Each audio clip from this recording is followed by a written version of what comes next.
Let's talk about where P-Diddy, the pedophile, chomo, sex offender, baby oil king, queen, whatever you want to call him, is in one of the worst federal jails in the country, in Brooklyn, MDC, that is.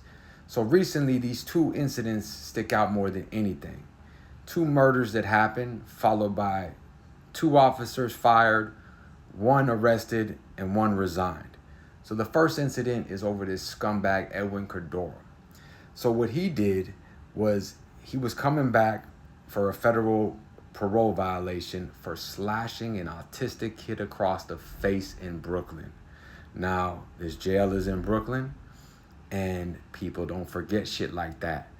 And if you grow up somewhere and the jail is in there, you don't think COs work there, you don't think friends live there. You know what I'm saying? So he was in there doing 24 months, getting sentenced for his violation for slashing an autistic teenager across the face for throwing a snowball at him.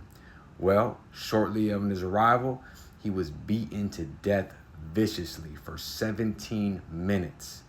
He ultimately died from his beating, and two officers were fired for not doing anything to stop it or calling it in.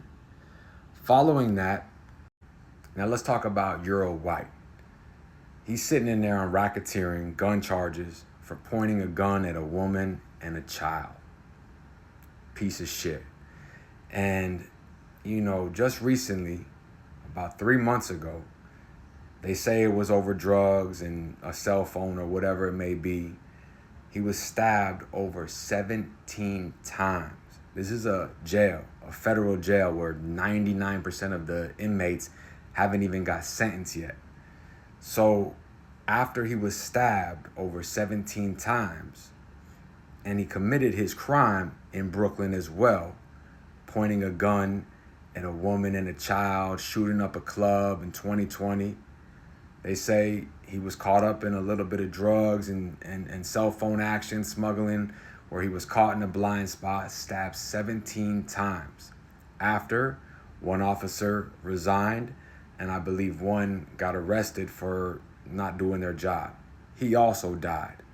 Now, that goes to show you that in a place like Brooklyn, to have a jail in the heart of that area, that borough, everybody knows somebody that knows something about it, whether it's a CO you went to school with.